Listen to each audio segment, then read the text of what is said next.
Good afternoon, ladies and gentlemen, and welcome to episode 115 of the Co-op Podcast. I'm your host, Richard Bailey Jr., and today I'm joined by Gary Swaby. What's up, Gary? Hey, what's up? It's good to be here once again. Looking forward to discussing the topics today. Definitely. And we also have Mr. Jakejames Lugo. How's it going, Jake? I'm doing good, Rich. Ready to discuss everything that's happened over the past week. Oh, yes, we have plenty of topics to get through today, ladies and gentlemen, so sit back and relax. Before we start, of course, I'm going to ask, what has everybody been playing? You can go first, Gary. What have you been playing? Um, excuse me.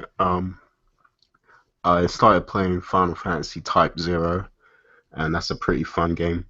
I don't recommend it to everyone if you're not like already a hardcore Final Fantasy fan because it's a remake of a PSP game, so it might be hard to get to grips with on a PS4 because like the way the camera controls and stuff, it's a bit like it's pretty rapid because it feels like you're playing a handheld game on a DualShock 4. So yeah, it's a bit fiddly, but overall the game is fun to play, and I really like the combat system and stuff. So yeah, I'm enjoying that, and I'm looking forward to playing more of it after the show. I've also been playing Mortal Kombat X, of course. Been doing a few towers on there, and I'm trying to, master a few characters on there so I can whoop ass online. But yeah, progress has been slow. Your boy Carl Daniel kind of messed me up the other day on that game. He beat me like 11-0, but I will get my vengeance soon enough. What else have I played? I played some Battlefield Hardline, just playing that online pretty much. And that's about it because, I went back to work this week, so it was pretty busy. I didn't have much time to play games.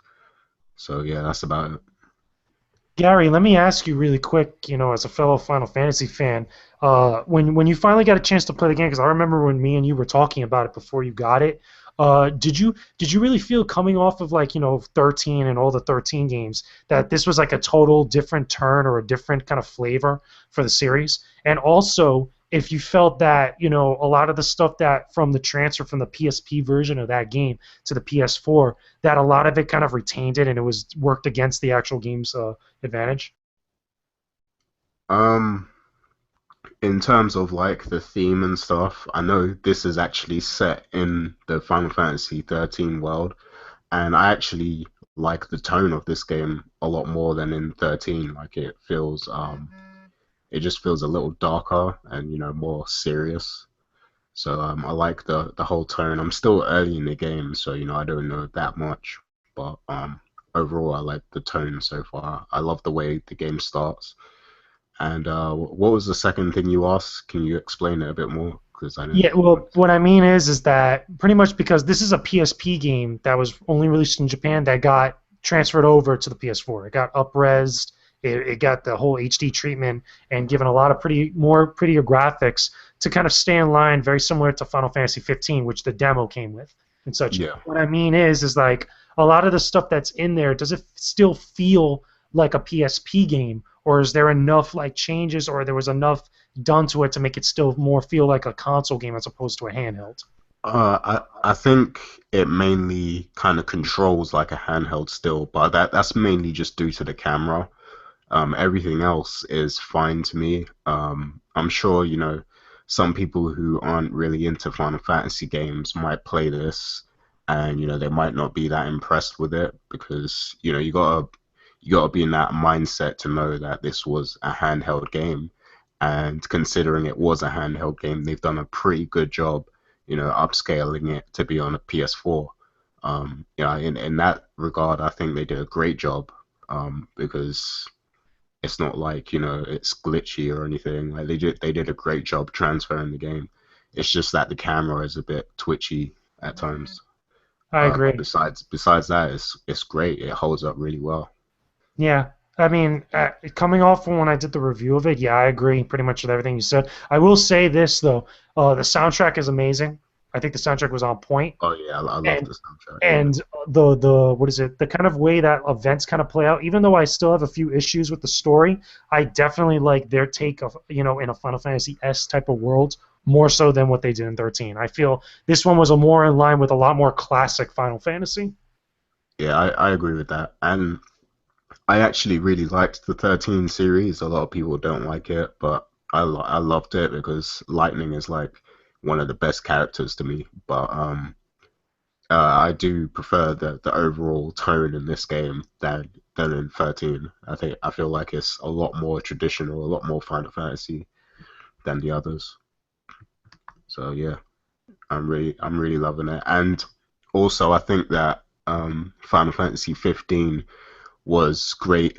It was like a great package because the controls are kind of similar, like in Final Fantasy 15 to Type Zero. Like that whole control system, the fact that it's completely real time.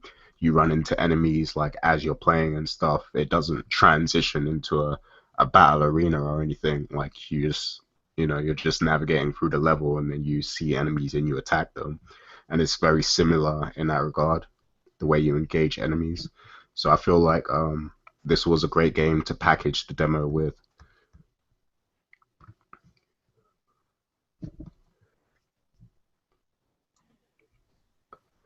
Sounds Yeah, good. so That's pretty much all you've been playing. yeah, that's pretty much it. All right, cool. Yeah, I didn't know if you was done, so sorry for the pause there. I thought JJ was going to say something. I don't know if he knew he was muted or. No, no, I know. I was pretty good. I was just listening to what you were saying. Oh, okay. All right. So how about you, JJ? What have you been playing? Well, again, as always, I've been very busy. I mean, there's a couple games I'm playing right now that I can't talk about just yet until next week when the embargo lifts up. But one of the games I did play and I actually got to review for the site was Shovel Knight on PlayStation Vita and PS4 and PS3, or pretty much PlayStation platforms. The game is great. We ended up giving the game a 94 out of 100, and I'm sticking by that score because the game still holds up. It's still is very charming in the way that it kind of presents itself, has a lot of substance to it. The PlayStation exclusive content in it, where pretty much you get to fight Kratos, and you also get a goodie for defeating Kratos in the game. There's a special way to actually find him. I thought it was kind of clever the way they implemented that. It was still all the content and everything that happens with Kratos when Shovel Knight kind of encounters him is still in line with the rest of the game, which I thought was pretty clever. And it's going to be interesting to see how that's handled over on other platforms. I mean, I could say now, I mean, I can't really talk about it, but we will be checking out Shovel Knight on Xbox One, which will be very interesting because I'm interested to see how Battletoads actually kind of, gets implemented into that world and such. Besides that, I played obviously a little bit extra more of some Type Zero, like Gary. I went back and trying to get more of the trophies and all the other stuff that was in there because I still like Gary. I still think it's a great game. Again, I scored it somewhat decently high when I did the review. It wasn't too high because I still felt it had some issues here and there, but it's still a nice turnaround for me anyway from the 13 saga, and it's a nice kind of good not introduction, but a kind of a good transition over into what eventually is going to be Final Fantasy 15. So that's pretty interesting to me. As well, also, obviously, I continue playing Mortal Kombat X, which, again, we're going to talk about a little bit later with some stuff, but Mortal Kombat X is still being played now on my PlayStation 4. I've been playing a lot of online stuff.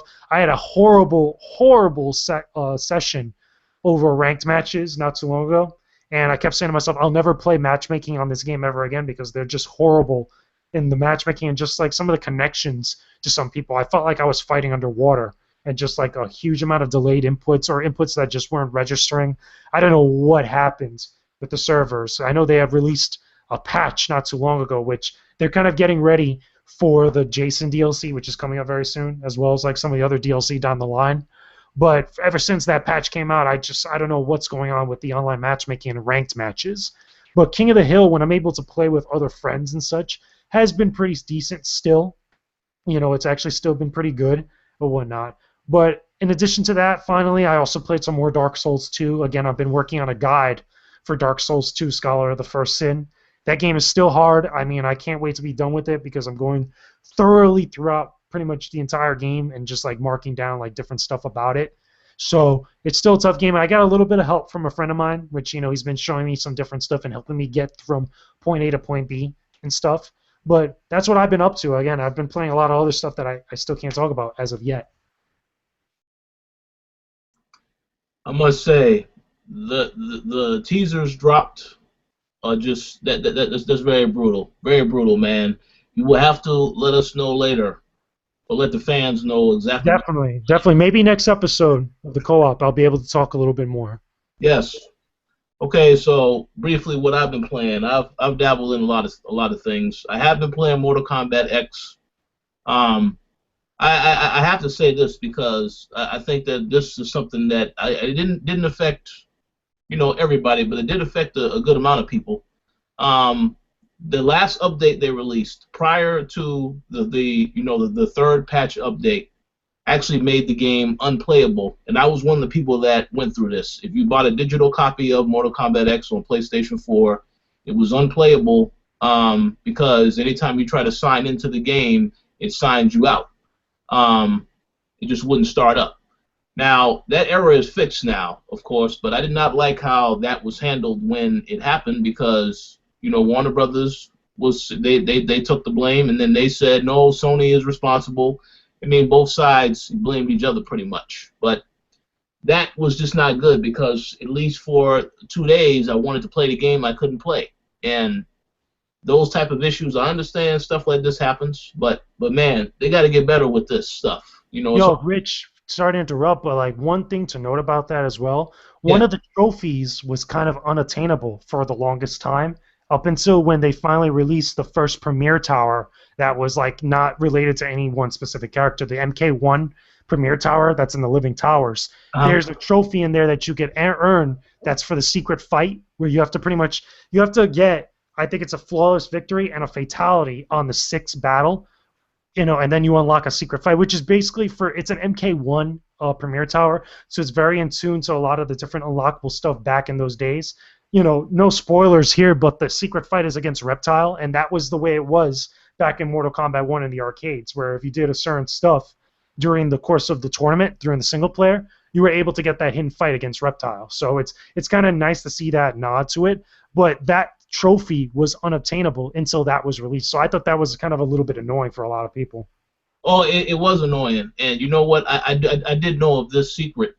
However, I was annoyed by the secret as well because it's the regular Reptile, that the way that he is now. It's not the everybody thought it was going to be a different character. I know there were some teases in some of the ending screens for like Casey Cage's fatality, the little selfie one she does. On the bottom, you could see Ed Boon's picture pop up, and he says, "Has anybody unlocked Fujin yet?" So everybody was, thinking to themselves, maybe the secret character is Fujin or Rain or any of the other characters like Baraka that appeared in the single player but just were unplayable. So I thought that was interesting. Guess what? Those characters will be in the game, but you're going to have to pay to play to use them characters now because they ain't part of that combat pack. Eventually. Yeah, so, but other than that, I think the game, overall, I still enjoy the game. I've been playing a lot of the towers for the most part right now. I haven't been online that much because I know I was having issues getting online. I've been having issues trying to get the invasion boss thing to work. I don't know if when those events are supposed to go down, but they happen randomly. I've had the same thing. Like I had one last night where it was the Nether Realm that was supposed to be invading, and the invasion boss was Scorpion. It's like an armored version of Scorpion. Yeah. And I got to play that for a little bit. That's cool. All right, well, hopefully I'll get to jump into that. That's it for Mortal Kombat. I also been playing Child of Light. I finally got a chance to download it on the Xbox One. Hey, I enjoy it so far. It's a bit of a learning curve because I know it gets more difficult as you progress further into the game. But so far, great game. It's just as beautiful as you would expect with the UB Arts that framework and that game engine that they're using for that game. I know they're going to be using that on several other games coming up. So great game so far. I have no complaints about that. A little bit of NBA 2K15 because the finals are going on. Well, not the finals. The playoffs are going on right now, which is cool. But a little bit of that and some Transistor. I went back into that still haven't played Bastion yet. I hope to eventually get Bastion, but I'm trying to actually complete stuff before I decide to play other games. You'll love Bastion. Bastion's very good. You'll love it. Oh yeah, I know I'm way behind because I know it came out on Xbox a while ago, but I'm definitely gonna pick it up soon. That's for certain. But that pretty much concludes what I've been playing. Getting ready for State of Decay this upcoming week, and of course The Witcher 3 next month. So I'll be very busy. I'll be talking about that stuff a little bit more extensively once I get my hands on both of those. So we have a large. We have a lot to go over today. A lot of topics that we want to address. So we're going to start off with some stuff that was recently revealed. First and foremost. I believe it was a few days ago, we found out that supposedly there's a Gears of War remaster that is in development. Even though it has already been denied that they will not do a trilogy, but there is another studio that is currently working on a remastered edition of the first game for the Xbox One. It's supposed to have updated visuals, improved and updated cutscenes, and the multiplayer footage that they already found. This was information that was found on Kotaku as well as Polygon. They already said the multiplayer is running at 60 frames per second. So there are a couple other games that are also being remastered, which I'm going to get into. But what do you guys think about this particular game being in development? Do you think it's going to in any way help Microsoft sell more consoles? I think it's a missed opportunity, honestly. I mean, it's cool that the first game's getting remastered. If anything, I feel that the first game was the best of the trilogy. It was better than Part 2 and Part 3, in my personal opinion. But I feel like, you know, they could have had an opportunity to release all three of those games with updated visuals and just put them up on Xbox One, because that's what people wanted for the longest. That's what was the rumor for like the longest time. And I feel like that would have been a great way to reintroduce the Gears brand into everybody's mindset. You know, especially if they're already preparing a brand new Gears of War game down the line. Yep. Such, or if they're going to get ready to reveal a Gears of War game at E3, you know, besides the HD remake. It just feels like a missed opportunity to me. But with that being said, even though it's not all three games, the first game, it's still pretty neat that they're still handling the Gears brand, and it's going to be neat, interesting to see once they make a formal announcement of this, because it hasn't really been that formal per se, when they actually like show it maybe during their press conference at E3, if they announce any other stuff alongside of it, you know, related to Gears of War. Yes. Well, what do you think, Gary? Yeah, like companies need to stop remastering these games that were part of the trilogy as just the first game. Like, there's really no point. I mean, if Sony were to announce that they were remastering Uncharted 1, like that would just be so stupid. Because like, why would you do that? Where's my Part 2 and Part 3? Yeah. Like, I don't know, man. This should have been like a whole collection, really, because, you know, you got a new Gears game coming. This would be like the perfect way to get everybody ready for the next Gears, you know, just by packaging all three together. So I don't know what they're thinking with this. It goes to show you that Sony is the best handling on HD remasters. Because if you think about it, if you look back at their track record, every time they remastered something in a series like that, they've always included all three or all four games. Like some games. What about God of War though? Yeah. God of War is like 5 games, but like, you know, if you really look at all the games to get all like their track record in the past, especially on PlayStation 3, they're the ones that best handled like trilogies or sagas or series together when they're re-releasing them. Okay. Yeah, I mean they did it well on PS3, but they're doing it poorly on PS4 because Agreed. God of War should have been a collection too, like Yeah, I 1, mean, 2, and 3. I mean, you guys pretty much took the words out of my mouth. I believe I agree 100% that this is an example of a game that it should have been all three. God of War, definitely. I still don't understand why God of War 3 is getting remastered, but yet 1 and 2, we're not even going to bother. As for Gears of War, I would have been happy if it was 1, 2, and 3. Judgment, although there are some people that enjoy Judgment, that's a throwaway game. Anybody can tell you they can play that. They know Shouldn't exist. that's not a game. That just like God of War Ascension, you could say these games were made just as a little bit extra. I don't really count them as sequels to to either one of They're the. spin-offs. To me, they're spin-offs. It's like what Dirge of Cerberus is for Final Fantasy VII. It's a spin-off game that pretty much, if you're a die-hard fan, you're gonna dive into it regardless because it has that branding on there. But like, if you really just want the main course or the main sections or like the main series of games, you're not really gonna count it amongst that. Like when I look at the Gears brand, it's 1, 2, and 3. Even though I don't like 2 and 3 as much, that's the main trilogy of games like Yeah, that. and if you were having somebody who was picking up either an Xbox One or a PlayStation 4 for the first time that is being introduced to these franchises, it should be all three games because they're going in. Somebody who buys a PlayStation 4 going into God of War 3, well, like, okay, so what happened in 1 and 2? They would have to play that on PlayStation 3, I guess. But I just think that they definitely need to do. Both companies need to do better if they're going to do these remasters. That's of multiple games in a trilogy. To piggyback off of what was said, though, two other remasters that we know are coming. There is going to be that game company, the guys behind Journey, Flower and Flow. They're making a trilogy as well. They're releasing that on PlayStation 4 this summer. So that's good. That's a good example that you can say. And we also know now that there is speculation that there could be an Alan Wake remaster. And I think that you will definitely see that because Phil Spencer has already made it clear he's a fan of the franchise. I think if they're going to eventually do a sequel, they will go and probably want to have the first one on Xbox One as well to once again introduce people to the franchise that haven't played it yet. Agreed. I mean, Alan Wake especially because that's a game or pretty much a series. What was supposed to be a series that's been away for a while now.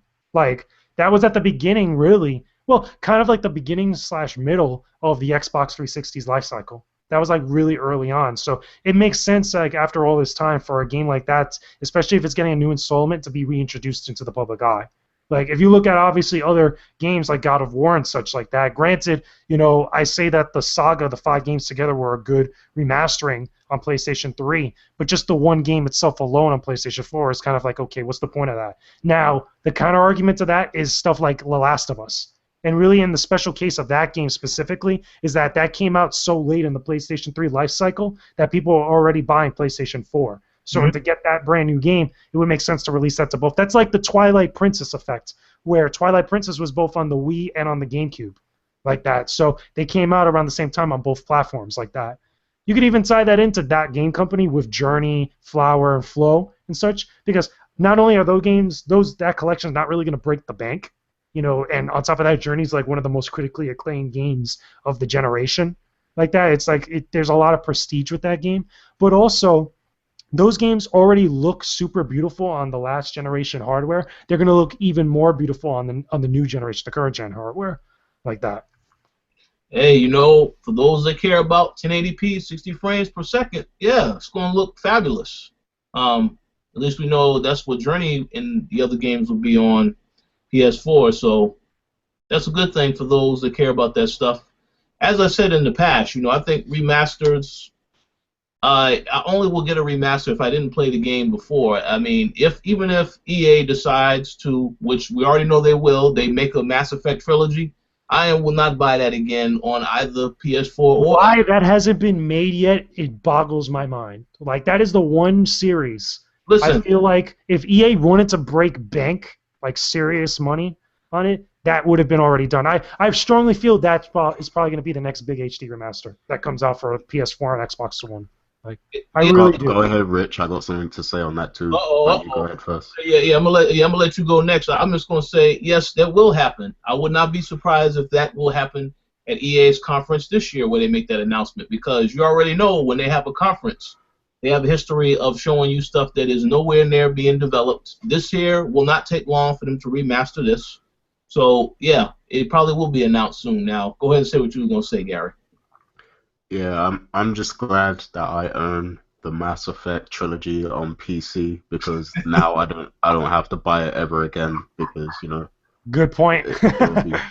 it'll be available to me whenever I want to play it again. So let me ask you a question, Gary. What if they say we're going to release this trilogy and we're also going to give you exclusive access to Mass Effect 4 beta? What if they did that?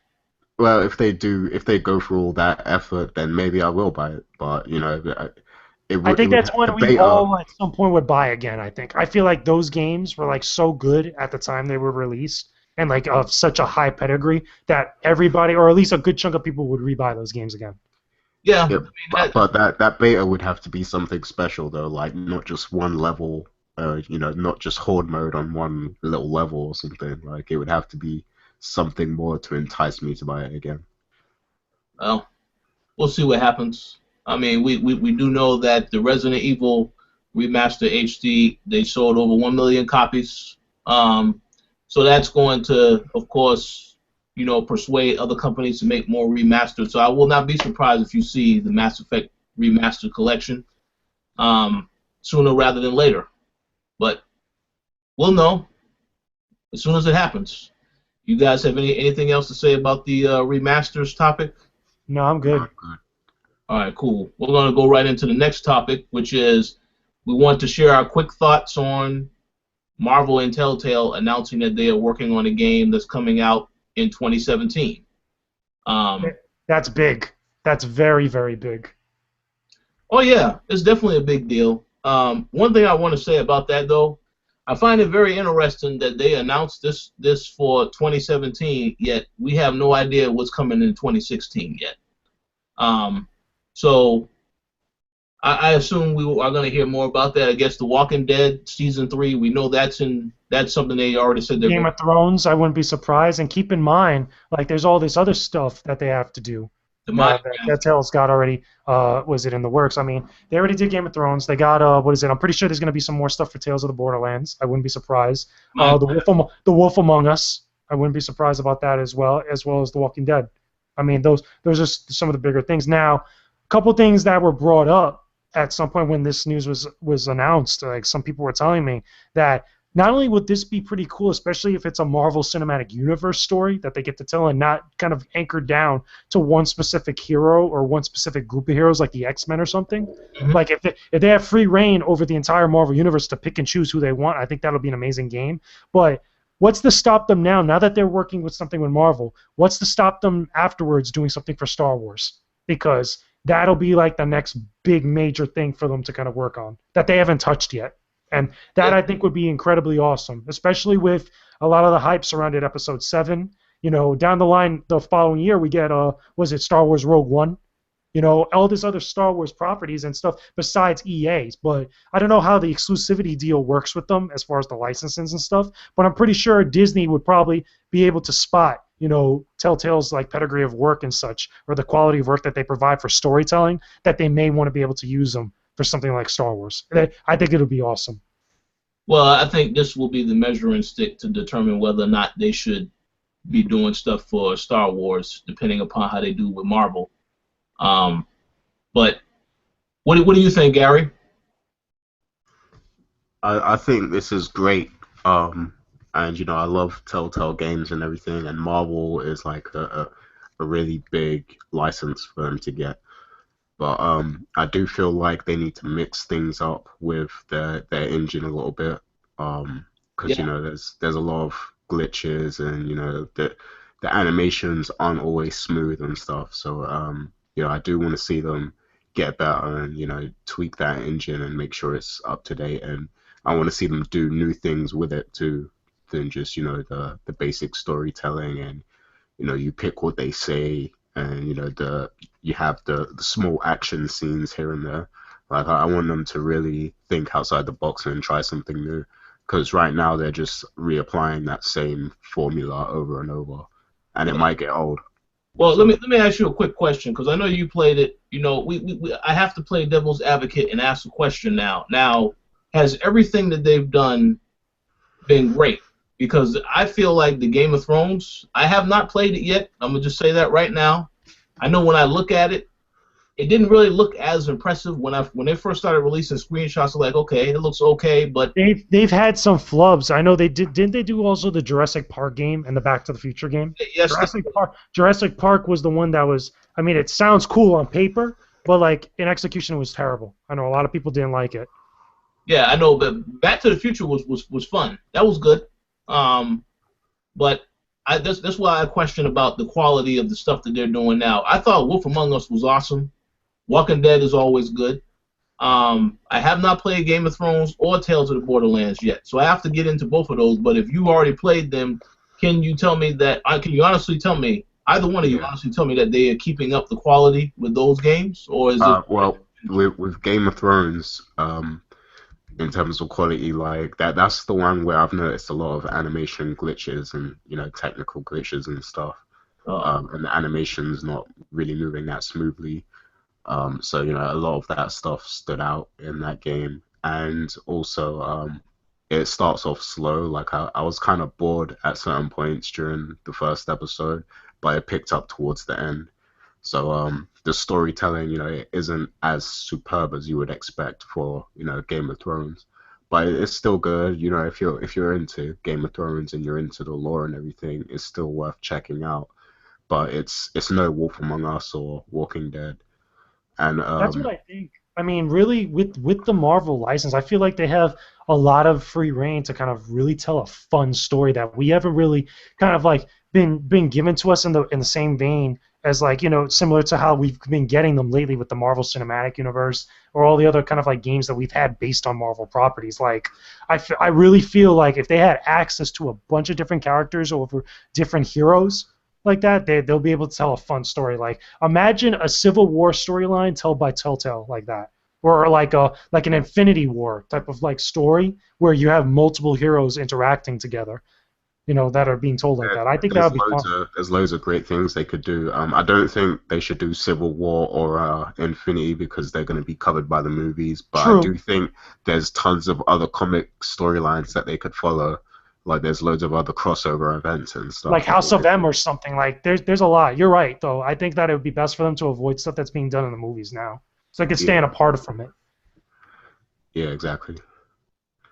As for the Tales of Borderlands, I still need to play that one, but I'm hearing it's really good. Yeah, I know Anthony Nash reviewed the last episode on the site. He kept saying it's great. I have to check that out too, because I just haven't checked out either one. Because I wanted to try and catch it when they had the sale where you can get the whole collection again. I missed it the last time they had it, but I am going to check it out, and we'll see. I mean, I think what you said about a lot of the glitches, though, they had some technical issues in some of the other games in the past too. Not really severe, but yeah, they got to be careful with that type of stuff. So, any final thoughts, or should we move on next? No, I'm good. Let's move on. All right, cool. So, jumping into the next topic, we're going to talk about, of course, everybody knows that Black Ops 3 was announced several weeks ago. This past week, they released a bit of a teaser trailer, basically hyping up the game and basically talking about what the game could potentially be. Tomorrow, they're actually going to release a reveal trailer. Now, we will not be able to react to this now because it hasn't happened yet, but obviously looking forward to that, and I will have something to say about that once it does drop. But before we get into the other half of this story, what did you guys think of the trailer itself? Because I know that the makers behind Deus Ex saw the trailer. They made some comments and some jokes about the fact that they welcomed Activision to their world, saying that they're copying them by doing these type of storylines with the characters and the prosthetics, all that other type of stuff. But what did you guys think of the trailer and those comparisons that are already being made between this and Deus Ex? It's very hard to kind of really jump to any sort of like opinion or conclusion, especially when there's no gameplay. Like that's the thing. I mean, a lot of publishers, a lot of different companies and stuff, they're really teasing a lot of people. We see a lot of that, especially with Star Wars Battlefront recently, where everybody's like highly anticipating that game, and they haven't given us any iota of gameplay as of yet. And I find the same thing with Call of Duty, and they've done this plenty of times in the past. I think this one obviously is a little bit much more taking pages out of Deus Ex with the real footage of like real people and such, besides all the like fictional events that they're kind of mentioning towards the end of the trailer and things like that. But I think it's a little bit humorous. I think it's kind of funny where the guys at Deus Ex are kind of poking fun at them a little bit because it is kind of true. They're very similar. I think it's all in good fun like that. I'll be interested to see when finally, as of the time we're recording this now, what the actual gameplay footage is like, when it comes up pretty soon. I mean, I'm not really expecting much. Really, I'm expecting maybe a step up from Advanced Warfare from what I've seen, because I really didn't dive into Call of Duty Ghosts or Advanced Warfare because it really didn't appeal to me as much to make me want to dive in again. So I don't know. I'm gonna hopefully stay optimistic. Hopefully they show me something about Black Ops that'll really gonna get me excited to play it again. Otherwise, it's still gonna be the same thing to me, and I'm just gonna skip over it. So what do you think, Gary? Yeah, in terms of it being similar, it definitely is similar, but I mean, yeah, in the trailer, in the teaser trailer, there's a lot of themes of augmentation and conflict with humans and technology and stuff like that. But I don't think they intentionally did it to try and copy Deus Ex. I mean, maybe they might have been inspired by some of the themes and stuff, but I don't think it was directly copied or influenced by them. But it was fun to see that developer react like that. I'm sure he was just doing it as a joke kind of thing, and I'm sure it was all in the name of fun. I don't think he meant anything serious by it, or I don't think he was making any serious allegations as to them trying to copy. But yeah, I mean, it will be interesting to see how the game turns out. And Deus Ex, I mean, is such a great game that, hey, like, even if they were influenced by it, you can see why, because that game is incredible. So, yeah, but I don't think it's a big deal. Well, no, I agree. I mean, again, like JJ said earlier, yeah, I want to see how the gameplay is to determine. But as someone who reviewed and jumped into Advanced Warfare, I must say that game was impressive. Only because they really, really took it serious. They normally do not really try to make a great campaign. But as I said in the review time and time again, I really think that is the best campaign they have ever made. You had star power with Kevin Spacey in there, Troy Baker as the lead actor. You had a storyline that blended, the mech suit and everything else in it in technology. So they already touched on some of these topics in the last game. So I really don't know how Treyarch is going to follow that act because, again, this was the top-selling game of 2014, Advanced Warfare. So it's going to be very interesting to see what Treyarch has up their sleeve. I do know that when I got a chance to go to the Call of Duty event in Los Angeles and I spoke to some of the guys over at Sledgehammer, they said even when Treyarch, they don't have conversations where Treyarch tells them, or for that matter, Infinity Ward. None of these guys have conversations where they're telling each other what they're working on. They just wait to see it when it gets revealed to the world. So even Sledgehammer doesn't really know what these guys are working on. And this is the producer of Advanced Warfare that told me this news. So it's very interesting to get that perspective. But I mean, I look forward to seeing whatever it is. I mean, I thought the trailer was awesome. It made me intrigued by what they could do. But again, we have to see what they do tomorrow as far as the reveal is concerned to see whether or not it is actually going to be good. And as for Square Enix, yes, Deus Ex, just as you say, Gary, awesome series, cannot be touched. There cannot be any comparisons. And quite frankly, I think if you were to compare the two, Deus Ex is probably going to be what a lot of people want more so than this because it's dealing with other stuff, the storyline, political theme, all types of stuff. Some of this stuff is in Call of Duty as well. I mean, but they're two different games. More people are going to play Call of Duty for the multiplayer instead of the campaign. So it just depends on what people prefer in both of those arenas. But that pretty much is all I got to say about that particular topic. Now, sticking on with Square Enix, let's talk about what Square Enix announced this week when they basically came out the blue and said they're going to have an E3 2015 conference this year. It's going to be taking place Tuesday right before the show. So this is the time slot that Nintendo usually has where they show their Nintendo Directs or normally have a conference. So now I have to ask the question: what did you guys think of this news? Do you have any idea what they will announce or show? Because we already know most of what they already are working on. So, are there really going to be any surprises at this show? Um, Feel free to go first. You go ahead, JJ. I really think that there's going to be some big stuff that's going to happen at this conference specifically. A lot of stuff of what we're all probably expecting. I really think that there's going to be some Final Fantasy 15 stuff. I think that's going to be a game that they're going to focus on. There's probably going to be some Kingdom Hearts 3 stuff. I really believe that. I also believe we're going to get some more stuff about Deus Ex. We'll probably get some other stuff around Just Cause 3.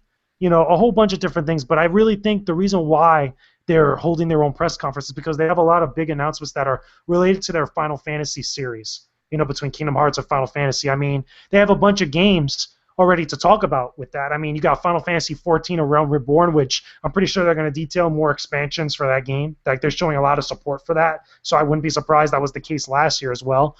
Final Fantasy 15, that speaks for itself. People are wanting that game. I really think we're going to get a date for that game. I really think that we're going to probably get something. I know there's been reports here and there that the game is only a certain percentage done, but I really feel like maybe Square Enix is going to be confident enough to kind of come out and actually say, hey, listen, Final Fantasy 15 will come out like at the end of this year or like at a certain time at the beginning of next year. I fully expect something like that's going to go down. At the same time, I think maybe we might get a window, if not a new trailer, for Kingdom Hearts 3. Because there was footage, if you remember a while back, there was a report that came out during the Kingdom Hearts 2.5 HD release event that there was a new trailer, which was basically a concept trailer that showed new footage and new stuff for Kingdom Hearts 3 that was never released to the public.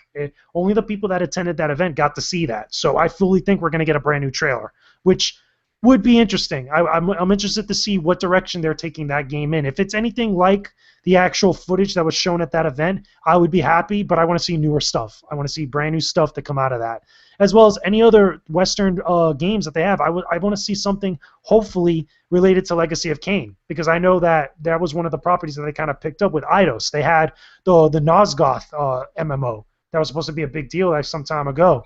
But I obviously, since I'm not too big into that, I definitely would love to see something Legacy of Kain related.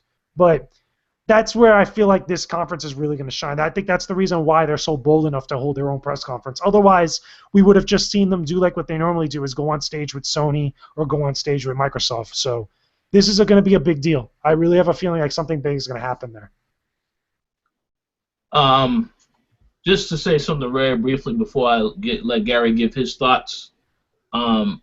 As far as the release date is concerned, yes, if they are confident enough to announce a release date for Final Fantasy 15, that'll be good. But I want them to be for sure that they know when this game is dropping, because I don't like when a developer announces a release date and then they have to delay the game because it's not ready yet. They need to be sure, because this is a game everybody is waiting for. They have their eyes on. So I will hope that that's how they approach it. As for Deus Ex, that definitely ain't coming out till next year. I do not believe that's going to drop this year because, I mean, we saw a CG trailer. We didn't see any gameplay yet. We'll probably see some gameplay at E3. But that definitely ain't dropping till... One more thing to add that I can't believe I almost forgot. The Dissidia Final Fantasy arcade game that's in Japan. I fully expect they're going to formally announce that game's coming here to the West on PlayStation 4. Because two reasons. Number one, the game's being built on PlayStation 4 hardware. And number two, for the longest time, including myself, plenty of people have asked for that series to continue on consoles, because that was a big deal with Square fans, specifically for Final Fantasy fans, but Square Enix fans really took a liking to that. And I would expect that if an announcement is made, maybe we get a trailer, but also we get an announcement that maybe Noctis or any of the characters from Final Fantasy 15 would appear in that game. It just seems like too perfect and too ideal for that to happen. Well, that's an announcement. That definitely is coming. Because we do know that that's been in development on the PlayStation 4 hardware, so we'll see. Gary, what are your thoughts? Yeah, as like a huge Square Enix / Final Fantasy fanboy, I'm ecstatic at this news that they're having their own conference. As for predictions, okay, so here's how I see it in my mind. I think they're going to show a lot of Deus Ex, and they'll possibly reveal that, this game is coming out 2016, and they're gonna have a whole section on Tomb Raider because that's coming out this year and everything. So they're gonna show off a lot of gameplay for that. They're gonna show some Just Cause 3, and as for and I think they'll also have some sort of teaser for Star Ocean. And as for That's Final another one I Fantasy, forgot. That's right. yep. As for Final Fantasy, I think they'll show off what's the expansion for Final Fantasy 14? Is it Heaven's Sword or Oh, something? no, I think I thought Heaven's Sword already came out. That was the one with the Dragoon Knights, right? Something like that. I don't know. I'm getting them mixed up right now, but I should know that because I play it sometimes. But yeah, I think they'll spend some time talking about that stuff. Hopefully not too long because that game's it's already out and everything. And then I think they'll go on to Final Fantasy 15, and I think that they're going to announce that the game releases in Japan this year, December time, December, November, maybe around that time, and that it will hit the Western world in 2016 spring. So I think that's going to be the big Final Fantasy 15 announcement, and I do think they'll announce the Dissidia as well, like you said, and they might even announce that that's coming out this year, this fall, if we're lucky. So I doubt that. I remember they said a statement. I forgot the guy's name, but he's one of the CEOs or the chairmans over at Square Enix. He said that he wanted people for a while to enjoy the game in arcades. So I think that maybe we'll get like an announcement that it's coming, but it'll be like next year or like the following year. I mean, Like when that. did it come out in arcade? It hasn't come out in arcade yet, but it's coming out in arcades in Japan sometime, I think, at the end of this year into the following year.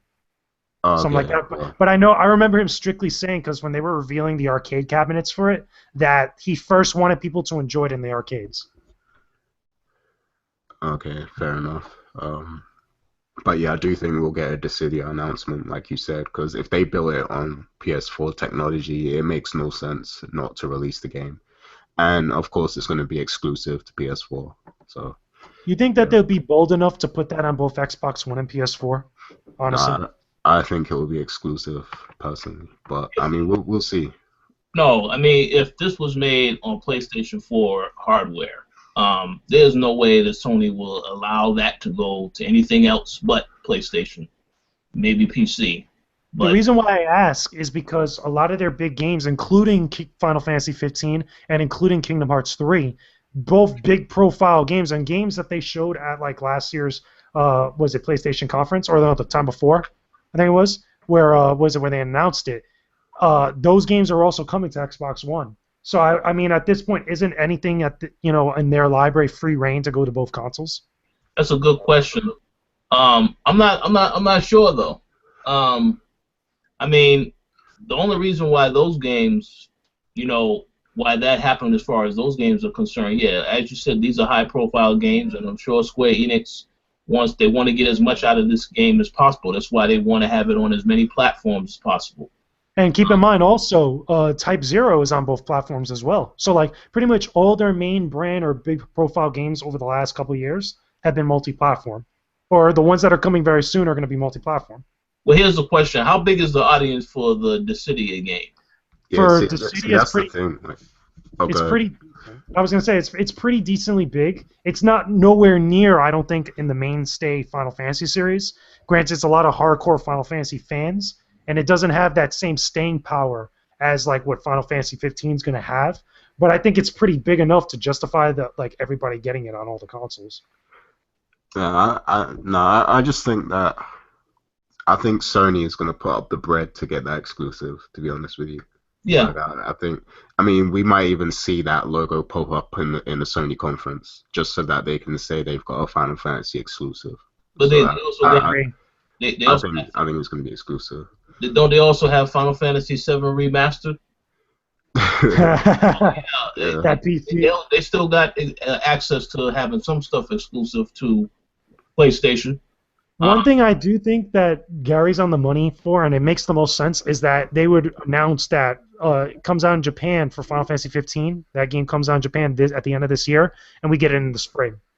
I feel like that sounds the most realistic type of announcement because we know here in the West we're going to get the game later than Japan. That's just a given at that point. But I would rather have it in the spring sooner than next year in the winter in the quarter 4. Yeah. Yeah, I agree.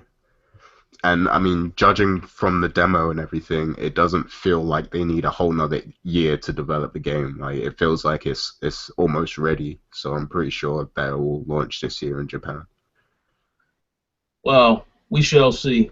We'll find out soon. Ain't that much longer now before you hear everything that's going to get announced or mentioned at E3. So we'll see. Any other thoughts on Square Enix? Can we move on to the next topic? Yeah, I quick forgot to mention Kingdom Hearts as well. Yeah, I do think they'll have a segment on that. Man, They might close out the conference with that. man, listen. Yeah, I think so too. I'm with Gary on that one. They'll probably close up the conference with Final Fantasy 15 and Kingdom Hearts 3. Man, listen. Kingdom Hearts 3, we know it's in development. You know damn well that game ain't coming no time soon. And that's the best thing. I think that they should obviously take a little bit longer to make that game to develop it and stuff, but give the next 2 years to Final Fantasy 15. I really think like that's the game that they're really going to focus on this year into next year, like that, and then the following year we get Kingdom Hearts 3, because then you have all that time just for people to be on Final Fantasy 15 like that, for it to shine, as well as like all the other properties that they got, and then drop another bomb the following year. One other thing too, just to add to that very quickly, I do believe they will release the Kingdom Hearts Remix Collections 1 and 2 on PlayStation 4 before they release the third game. Also, to piggyback off of that, I really think at some point Square Enix is going to announce the actual collection of the DS and 3DS game for the Wii U. I really think that's coming because it's already been talked about and rumored for a long time that Kingdom Hearts 358/2, Recoded, and Dream Drop Distance are going to get remastered in some fashion or some form, especially since Dream Drop Distance, the game that was on 3DS, connects so much into Kingdom Hearts 3. I think that they're leaving money on the table if they don't do that. Now, I'm not going to lie. It's a shame that those games won't come to the other consoles, but it would make the most sense for them to be on the Wii U because all those games utilize the dual screen like that.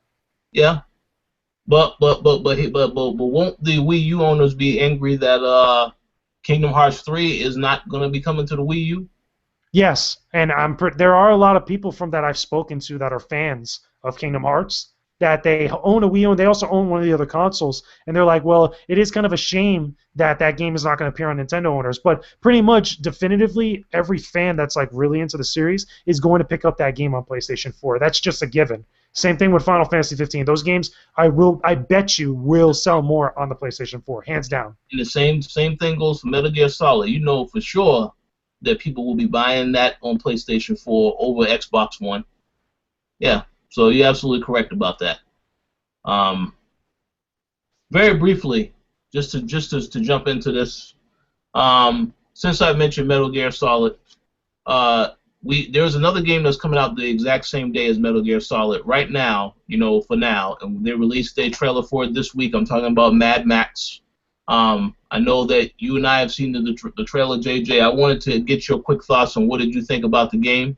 And Gary, I'm not sure if you saw it, but you would feel free to give your thoughts as well. Honestly, it looks cool. I mean, hey. Well, I'm just going to say this.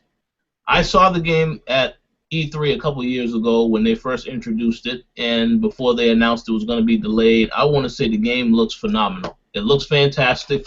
The storyline, because when I saw it, it was only focused on the vehicular combat. It wasn't talking about any of the fighting that's in it now, and it looks very much like a Batman game in terms of the combat, the way they have set it up. But the storyline, all that stuff, none of that stuff was talked about in hindsight. And after looking at the reveal trailer, the gameplay trailer, I am very impressed. Now, I am concerned that this game is coming out the exact same day as Metal Gear Solid 5. And maybe they will rethink that decision, but they definitely should. They definitely need to rethink it because it has the potential to be one of those games that is, I guess, a standout game of the year or at least something that you can consider to be close to and being in that category. So hopefully they do consider that. But right now, I'm not glad that it's coming out on September 1st because that's a very dangerous time for it to come out the exact same day as a game that everybody have been waiting on for quite some time. So we'll see. Any final thoughts on that before we jump to what's next? I will go and watch that trailer after the show. Yeah, check out the trailer. You let us know what you think. Also, fans that are listening to this, you can let us know what you think in the comments section. Whether or not you think Square Enix is going to have a good show, you're looking forward to it, and whether or not you think that there's going to be an issue with Mad Max coming out the exact same day as Metal Gear Solid 5. So, jumping on to the next topic, though, I know that JJ and I saw the Nintendo Directs for the Xenoblade Chronicles 3D game the other day. Now, I did not see that much of it because I was distracted looking at all types of other things. So, JJ, tell us some quick thoughts on what you thought about what you saw. Well, one thing I will say, the game does look pretty good. I mean, it's kind of hard to make a lot of opinions because I didn't get to play Xenoblade Chronicles 3D yet, or the original Xenoblade Chronicles. And one thing I thought was interesting that they said is that you don't have to play the previous game to get into this one. It's not like it's like mandatory or like one continuous canon that's actually in for the game and the story. But I will say that it does look like a very pretty game on the Wii U. Like that. Very interesting stuff that they're doing. A lot of mech stuff. A lot of customizable stuff for mechs and like the people that are into like that whole type of deal. But overall, it looks like it's going to be a very meaty, long RPG. So that's going to be a good game that Wii U owners are going to love actually putting into their console, especially if you like longer games or if you like anything that's along the lines of Final Fantasy, since we've been talking about that a lot. So, yeah, that's my impressions of it. Yeah, I mean, as I said, what little I did see of it, it looked great. I probably need to see a little bit more. Still, yeah, I just look forward to hearing more about it. I'm pretty sure Nintendo will show more of it and some other stuff they're working on at the Nintendo Direct that they're going to be having for E3. So we'll definitely check it out and see where that goes. Not really much else to say about that, but Gary, I know there is something you wanted to say regarding some Steam mods, and Yep. so I'm gonna go ahead and let you take over that topic since you know more about that than me. Yeah, so basically this week, Valve made it so that, modders can put their mods on the Steam Workshop and charge for them. Which, the whole idea of it is cool because modders spend a lot of time on their craft. They spend, they're almost like developers. Like they become overnight or bedroom developers pretty much because they develop all these mods and stuff. So it's cool that, they're kind of getting compensated for the people who enjoy their work. But it also presents a huge problem because, for one, PC gamers aren't used to paying for mods, and secondly, Valve is taking 75% of all those sales. So yeah, so the actual modder only gets 25%, and the thing is, Valve are splitting the profit with the developer of the game. So say that, someone makes a Skyrim mod, and you buy that, 75% of that goes to both Valve and the developer of Skyrim, which would be Bethesda in this case. Wow. So to me, it seems like a way for, those big companies to kind of get money from modders, basically, from the modding community, which I don't agree with because when mods were free, you know, obviously some people would look at it like, oh, you're creating content from something that was made by a company that could be copyright. But the thing is, we weren't buying these mods, so you can't claim copyright because it's all free content that we're just adding into our game. So, there was no issue with it. But now it's like this whole system is basically just designed to make money off of these modders and the modding community.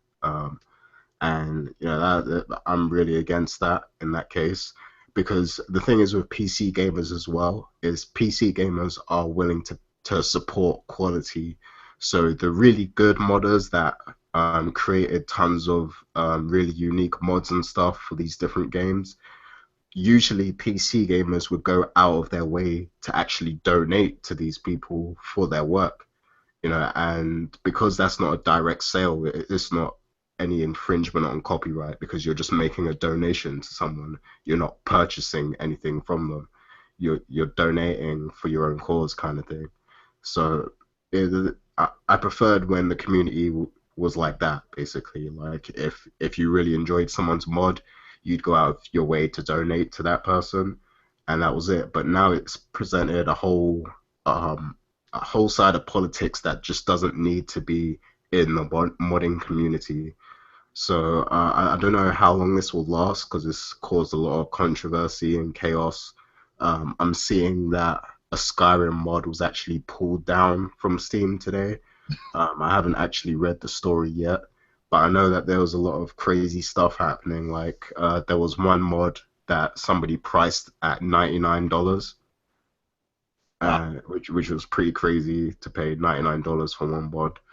So yeah, I just feel like this is gonna end up being a war between well, it's gonna be three sides. It's gonna be modders, it's gonna be the end user, which is the person who buys the game and the mod, and the companies, Valve and the publishers. So I think it's gonna get real messy. I just have to ask two very quick questions now that I know more about what's been going on with this particular situation.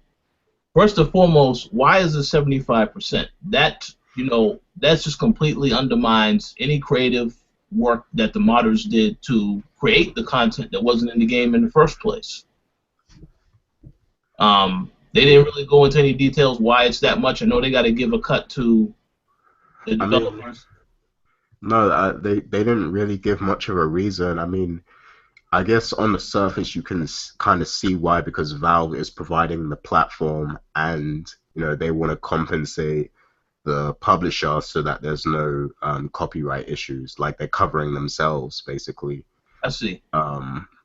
But I mean, before they introduced this, it wasn't a problem. Like you'd go on a website, find your mods for Skyrim or something, and if you wanted to donate to that modder, you could donate to that modder and support them. But now it's just it's just overly complicated, and I mean I'm sure there's modders out there that are for this system because they want to be compensated. But to me it just presents a lot of issues, and it's really unnecessary. Well, no, it definitely is unnecessary and creates issues. But one final question I want to ask about this, and I'm pretty sure that you may have something to say about this as well, JJ. Is it safe to say that this could have been influenced by what Nintendo was doing with their creators program with YouTubers and trying to make sure they are taking away from the money that they're making? Or, I mean, because it sounds like they were influenced by that to take this approach to now doing this type of service. What do you guys think? No, I don't think the two. I don't think the two are related, and I don't really think that Valve is really taking any sort of example from Nintendo at all. If anything, they're really two separate things. And I think right now, in that regard, I really don't think any company would really take example from Nintendo in that realm. But really, where I think this stems out from is that companies need to make money. They obviously want to be able to find some way to kind of make some sort of profit or something profitable or positive for them within the mod community. Now, obviously, the argument is that traditionally mods have been free for many, many years. Like, pretty much people have been modding since the first version of Doom. It's been around for a while. What I think really it comes down to, and what the issue is that, number one, do people that spend so much time on mods really need to be compensated for their work? Which I really think they do, because it takes a lot of work to really make a good mod for any sort of game, whether it be Skyrim, whether it be GTA, whether it be Counter-Strike, Doom, doesn't matter. It takes time and effort to make something like that. And those types of people that really kind of spend a lot of time and effort on it really do need to be compensated. Now, at the same time, this opens up the floodgates for a lot of crappy mods that people are going to either price ridiculously or they're going to kind of ask for money for it when it really doesn't justify that. Now, what really comes down to is that the market, the people that are actually, buying the actual mods are what's going to dictate what stays and what goes, or whether this actually flies or not, like that. A lot of the argument is from people that are very, very traditionalists and very, very radical, and I don't even really think that they understand what they're arguing, as far as like whether it should be was it allowed or not, or whether Valve is kind of like, in the wrong for doing this. I think they're in the right, trying to find different ways to kind of make extra money here and there. But at the same time, I really do think that people that have made these mods should be compensated. They should, if they put a lot of effort into it and it's really that good, they should make some money off of it. The 75-25 type of split, that's questionable, and I think there's probably a lot more to it as far as the economics is concerned, but I don't think this is a bad thing. Really, the market is what's going to dictate what stays and what goes. Yeah, pretty much. I agree with a lot of what you said. What do you have anything to add, Gary, or are you pretty much all set? I mean, to begin with, like, the Steam Workshop wasn't that great anyway before they were charging for mods and stuff.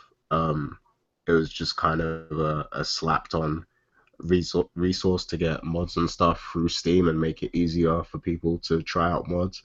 But real people who use, like, the real hardcore people that use mods, they go direct to the source to get their mods.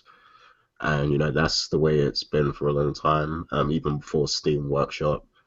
So I think that this is just gonna present a lot of unnecessary stress for end users and modders. Yeah. But I get what I get what you say, JJ. And these people do deserve to be compensated for their work, because at the end of the day, they're creating things that people are enjoying, and they do deserve to be compensated. But it's not like Steam Workshop is the only way for them to be compensated. Like, they were still getting compensated even before Steam Workshop existed, because they usually have donate buttons on their websites and stuff like that, and people actually do use that button. Because PC gamers, when they enjoy something, they're very vocal about it.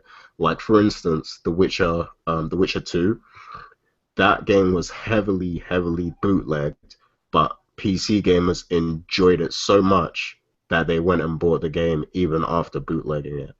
Like, so when PC gamers really enjoy something, then they're definitely gonna make sure they express that to the creators and everything, and support the developers.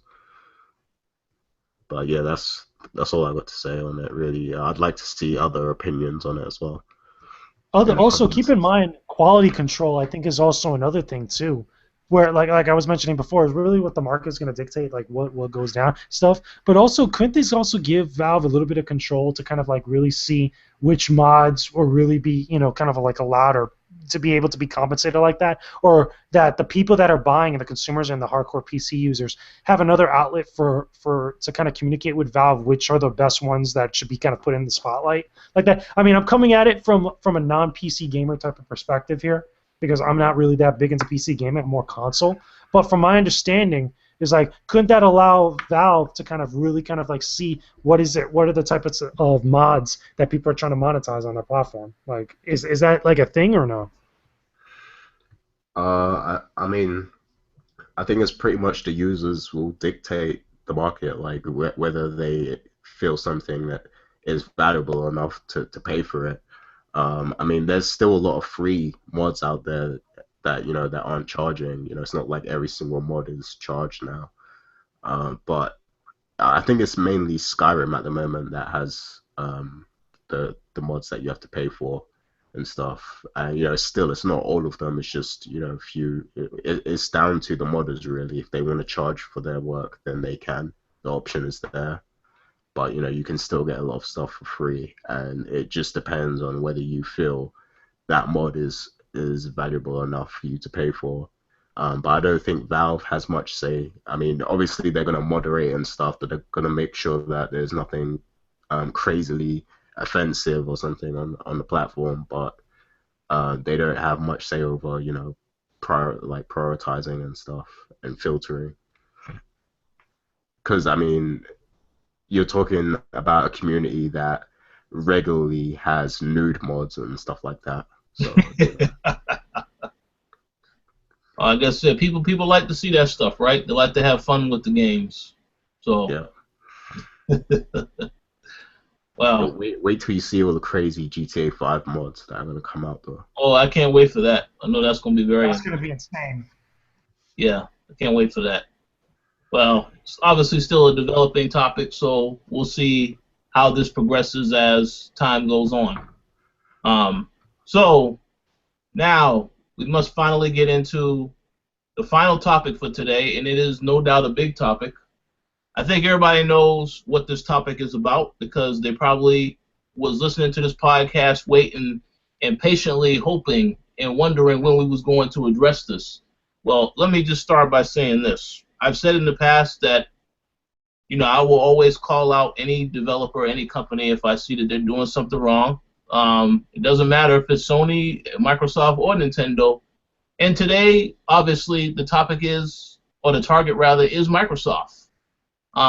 First and foremost, I know that they released some financial statements this past week in which it was discovered that the Xbox One is, even after the price drop, is still not selling the way that they would have hoped that it would sell, which has led a lot of people to speculate and say that Microsoft will never catch up. They're in bad shape.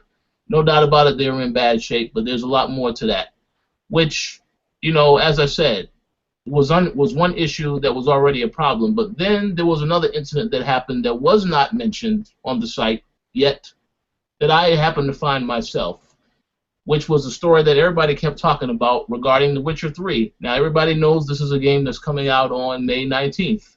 So, GameSpot discovered, though, that there was a gameplay trailer that was released recently on Xbox's YouTube account. The video was, of course, in 1080p and 60 frames per second, which led many people to speculate. And even though we discussed on last week's episode that resolution is, well, it shouldn't be a big deal. I guess it more so is about preference. Of course, people found that information. They said, well, wait a minute. So the game is running at 60 frames per second and 1080p on Xbox? Of course, Microsoft eventually came out and said, no, that's not true. This footage is taken from the PC version of the game. When in actuality, CD Projekt has already said the game is going to be 900p and 30 frames per second on the Xbox One. So what Microsoft did is they decided to label that video and say this is taken from the PC version of the game, yet we still have not seen how the game looks on the Xbox One. My question to you gentlemen today is, what do you think of this? Is it a misleading practice for them to take this approach the way they did? And as far as the sales are concerned, what do you think a lot of those financial statements say is about the Xbox One? Is it failing, or are we in trouble? What do you guys think? I'll let you go first, Gary, because I know people say that you defend Microsoft a lot. So go first and tell me what you think. Yeah, I don't think the video is a big deal. I mean, it's on their YouTube. They're promoting a game that's coming out on their platform. Yeah, it's multi-platform, but they want to show the game at its best. And I mean, they're not the first to do this. I mean, I'm sure Sony has done this with certain third-party games and stuff. And as far as the game being 900p, it's not going to make a difference at all. It's still going to run great on Xbox One, I think. I mean, obviously, the real way to play this game is on PC, and I swear by that because I played The Witcher 2 on PC. But as far as console, I mean, if you're gonna play it on console, why not Xbox One? There's no reason not to if that's your platform of choice, and if you want to play it on PS4, that's great too. I mean, have they confirmed that it's gonna be 1080p on PS4? Yes, they have confirmed that. Okay, well, The 30 frames per second is the same on both, but of course we already know PC is going to surpass that number in terms of the resolution and the frame rate. So what was you going to say? okay, well, I mean, it's no big deal. I mean, 900p, it's not, it's not that bad. It's not like the game's gonna completely suck. People put too much emphasis on this whole resolution thing. And wasn't there a game? I think it might have been Assassin's Creed or something, or it might have been Battlefield. I can't really remember, but there was a game that was like 900p on Xbox, but it actually ran way better on Xbox than it did on PS4. So I mean, resolution is not everything. Um, Oh, so it's not a big deal. And as for the issues that Microsoft are having, like the sales and everything, I kind of saw this issue happening because the console has been heavily discounted in Europe for the past year, maybe even longer than that. There's been crazy deals. Like I've seen deals where you get a tablet and the Xbox One for like £300 or something like that.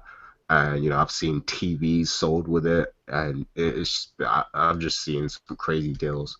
And I know that they've discounted it in the US as well. So I think this is a move that they were prepared to take, and they're gonna make up for it by delivering with the value in terms of the software and the Xbox Live service.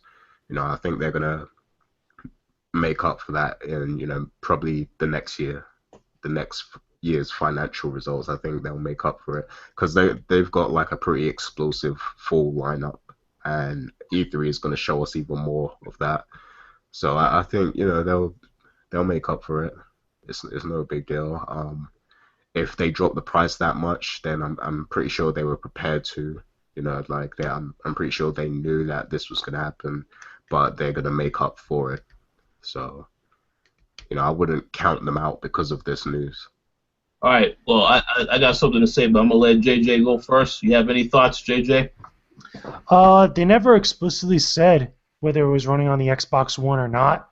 Like that, I think that maybe everybody's being a little bit too scrutinizing, a little bit too anal retentive about it. I mean, it's important stuff to know as far as like how the game's running and such, whether it's on Xbox One or PC and things like that. But I think maybe this was made a little bit too much of a big deal. I feel like it was kind of overblown a little bit because I don't remember anything when I looked at that video originally before they actually put the little thing on the bottom that says that it's running on the PC, it's not running on Xbox One like that. I don't remember them at all ever saying in any of that video that it was running on Xbox One. So I feel like it's just a lot of vocal minority that's like really kind of like really poking at Microsoft here about the game. So the game's going to be good regardless what platform we get it on like that. Everybody's going to buy this game because it's really highly anticipated. So just be happy with it.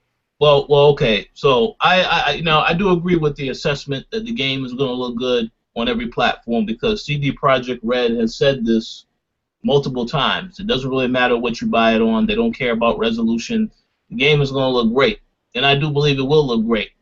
However, I do think that for them to drop this video, you put the trailer up. You will say it's not a big deal. People make a big deal about it. But I really honestly do believe that that's not really a good direction to go with that, because the thing about it is that what is the big deal about showing the footage on the Xbox One version? If it's not a big deal that the game is going to look good on every platform, why are we not seeing gameplay footage specifically for the Xbox One version? Because again, to put out a trailer and say that this is the PC version, I understand you want to show the best of how it is going to look in general, but you need to be consistent with the whole messaging of this being all about Microsoft's console, with this being about the system itself. So if the resolution isn't a big deal, that's fine. That's fine and dandy, but why are you not showing the version that everybody is going to be playing that has an Xbox One, and this is on your Xbox account? I think that's a little misleading to the customer, because anyone who's looking at it, they're going to be like, oh, this looks phenomenal. Now, when they see the game, it may not run 60 frames per second on their console. If they care about that stuff, I mean, they're going to be concerned about that, though. Um, Yeah, I mean, if you're because if you're like an Xbox One owner and you only own that console and that platform and you intend to buy this game, I could see how you would want to see how the game runs on that platform just to be sure that it's going to be worth it and everything. yeah, But I mean, it's just I don't feel like it's that big a deal to kind of go in on Microsoft because I'm pretty sure this sort of thing has been done loads of times before. oh So yeah, it's oh nothing yeah. it's nothing really new. But yeah, I mean, it would be cool to actually get some Xbox One footage just so people know how it's gonna run on the system. Cause But I see, mean, the fact that they had the trailer on the game or the gameplay footage, I mean, and that it's from PC. I mean, that in itself, I don't think is a big deal. no, no. See, that's the point I'm making exactly. I'm pretty sure. We get press releases all the time with footage from games, and I'm pretty sure that Microsoft got the exact same press release footage.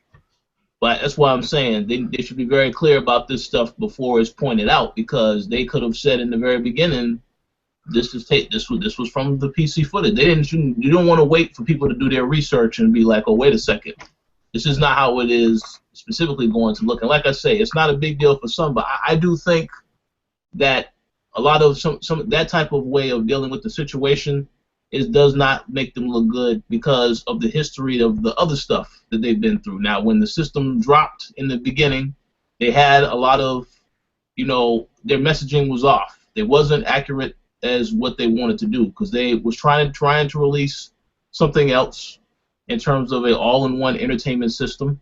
And they made that decision to of course switch it up after they saw what was happening with Sony, and always all the stuff that they were trying to do. They wanted to compete with Sony again, but right off the bat, they wasn't clear in their vision what they had for the system.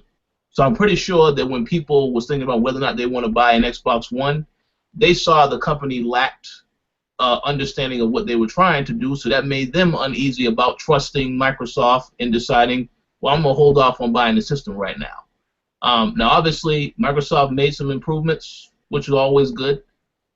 They are still recovering, though, from a lot of the mistakes they made in the past, which is why the system may, quote unquote, not be selling enough as it would appear, even though it's still selling well. I mean, we have seen time and time again the NPD numbers state, and both Microsoft and Sony, they have said that these consoles are selling better than the Xbox 360 and the PlayStation 3 was selling when they came out. So it's not an issue of that, it's an issue that Sony has a commanding lead in the sense that the system launched before the Xbox One. It's a cheaper price point, and a lot of they also are having in terms of being a console that a lot of developers are flocking to because of the fact that they were first, because of the fact that they have a lot of these little third-party deals in place, which I do find interesting because that's what Microsoft had used to have as well. They don't have too many of that anymore, which is good. They need to focus more on the original first-party content because that's what will help them improve in sales, is the having better games on the console that people actually want to play.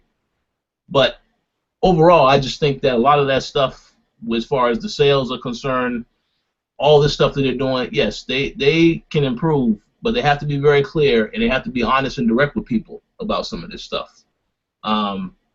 So I mean, we'll see what happens. Just to bounce off this topic real quick, did Yeah. you guys see that? I think it was Major Nelson's site, and it had, I think it was Star Wars Battlefront, and it showed the PS4 footage. It said "Greatness awaits" on his Yes. blog. I Yeah, saw I That that. was saw it. That was great. I mean, that was just like a little mistake, though. I don't really blame Major Nelson on that. I It, blame whoever it was that was priming that up, though. oh yeah, they did replace that video. That is one thing I did find interesting. As I said, PlayStation has a lot of third-party deals, and this is nothing different from what Microsoft, when they had their little deals, when they have the little Call of Duty map packs that come to the system a month before PlayStation 4, that type of stuff. But I mean, I really am looking forward to seeing what they are going to do for first parties. As Phil Spencer already said, that this E3 he is focused on first parties more so than anything else. Now, with that said, you probably can definitely guarantee to see Call of Duty still highlighted in some capacity because they have always had that at every conference. You will see Tomb Raider because that is a third party. It is also a major game supposed to be coming out for the holiday season. But aside from that, it should be interesting. I mean, I will hope to see some new stuff. He said it's going to be a new IP. I don't know what that IP is going to be yet.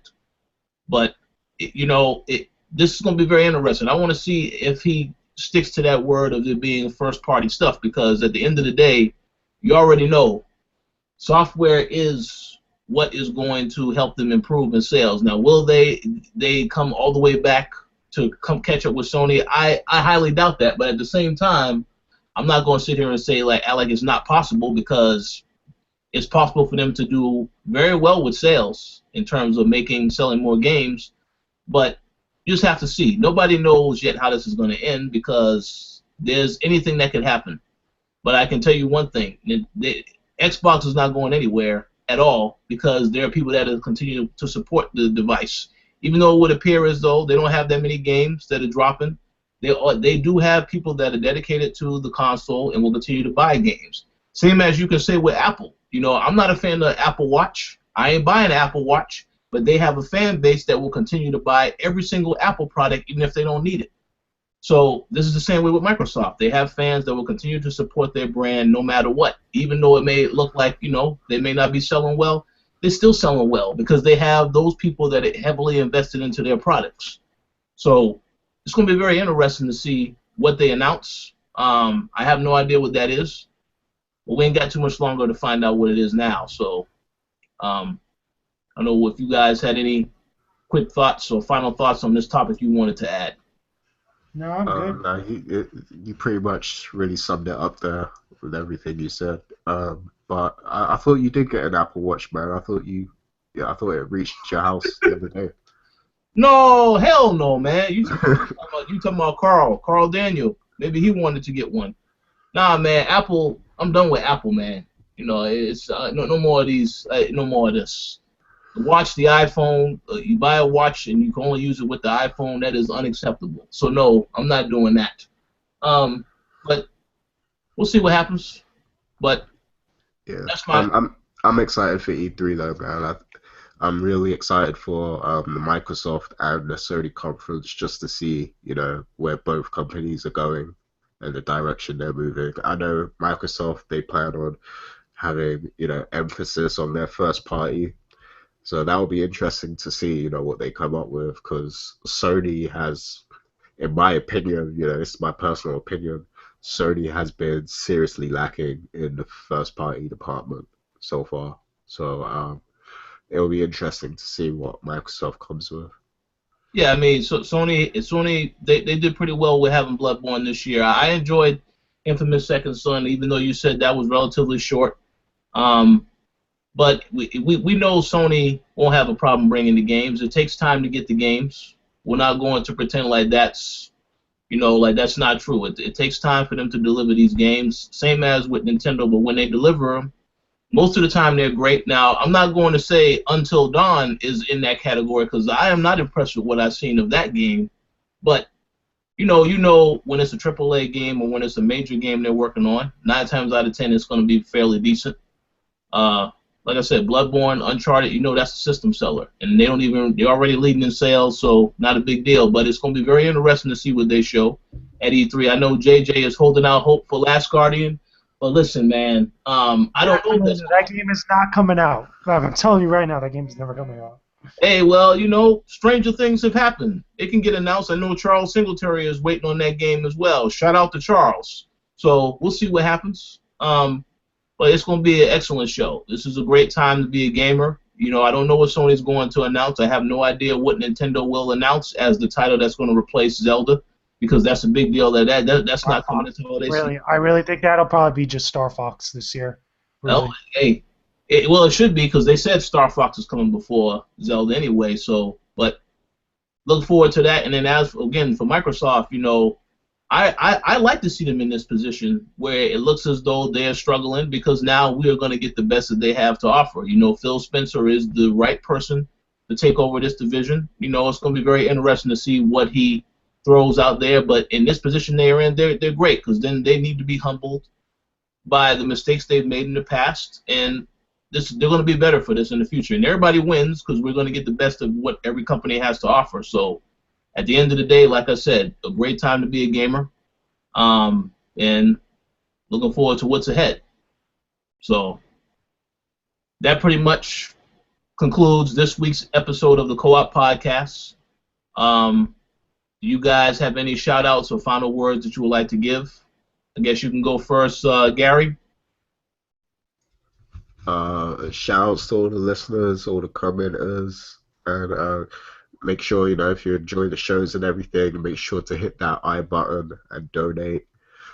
And listen to the other shows, The Throwdown, Knights of the Turntable, Baby in the Beard, Nerd Lords, all the other shows that we got, because they're all great to listen to. That's it from me. I'm looking forward to watching Age of Ultron tomorrow as well. Oh yeah, you UK people get it a week before us. That is just very unfair. Very very very unfair. It's a Hollywood movie, and they get it a week before us. That I think is hilarious. Yes, ridiculous. Okay, it's about time we get something before you guys, man. Good point. Good answer. You guys get like every single game before we do, so Yeah, that's all right. Yeah, only by a couple days though. This is a week, so this is a fairly significant difference. How about you, JJ? Any final words or shout-outs? Pretty much same thing like what Gary said. Thanks to everyone listening in on the podcast. Thanks for everybody listening to all the shows that we have on the Coalition and checking out all the content, reading all the reviews and everything. We got some more stuff coming down the line very soon. I'm planning on doing a couple things, especially with some new releases coming right around the corner. Can't wait for that. I'm excited for E3 this year. Again, we're going to be over there. We're going to check out all the crazy stuff going on. I'm excited, to go to the conferences. I'm excited to check out all the new releases. It's, again, like you said before, it's a great time to be a gamer. A lot of exciting stuff going on over the next few months, so I can't wait. Yo, JJ, when's the next Gamer with Games, man? Because, I need to get healthy. Well, Gamers with Games is going to be put on the back burner because I'm doing a lot of important stuff, not only for the Coalition, but for myself as well, here and there. A lot of big things for the Coalition. I've actually been working on that, doing all the reviews because they got to get done and things like that, being on the podcast and everything, and just writing a lot. So I've even talked to Rich a couple of times that I want to do some more stuff with the Twitch channel as well as the YouTube, because we want to get more video content up for you guys. So something like that for Gamers with Games will be put on the back burner. Yeah, we're definitely working on the streaming and stuff, so look out for that. I mean, for anybody that didn't already, to kind of just throw it in there, check out the archive that we have on the Twitch channel for the Coalition TV. I did a stream for Bastion when that first dropped, when we first put out our review for it, when I wrote up the review. And that was pretty cool. It came out pretty well. So hopefully very soon, any other releases that might come up, I might be able to stream. Just a matter of just deciding on what to do. So just be on the lookout for that. Make sure that you follow us on Twitch, subscribe to the channel on YouTube, and keep coming back to the site. Keep checking out what we're doing and what fresh stuff that we're going to be putting up for you guys. Definitely. Pretty much. Definitely check out the Twitch, so on and so forth. I just wanted to once again take the time to thank everybody for checking out the show, listening, whether you were watching or listening on, to the audio. We definitely appreciate the support that you guys give us. Feel free to comment on this episode. If there were any topics that you thought we might have missed, or if you have any thoughts on anything that we discussed, feel free to let us know. Shout outs to the fans that continue to visit the site. Everybody that leaves comments. It's a lot of you guys, so I can't remember every single name, enough to say every single name on here, but each and every one of you that leaves a comment, I appreciate that personally. So definitely continue to support us. We'll continue to bring you guys good content. And last but certainly not least, if you are a Witcher 3 fan, if you are looking forward to getting Wild Hunt, you may want to come back to the site next week, because I'm going to be making an announcement about that game. I'm not going to talk about it right now. I'll just say you may want to come back to the site on May 1st. That's all I'm going to say. So once again, thank you guys for listening and supporting us. I hope you all have a great weekend, week ahead, whenever you're listening to this podcast, and stay tuned for more news and topics next week. And until then, take care, peace out. We'll talk to you guys later. Have a good one, everybody. Take it easy.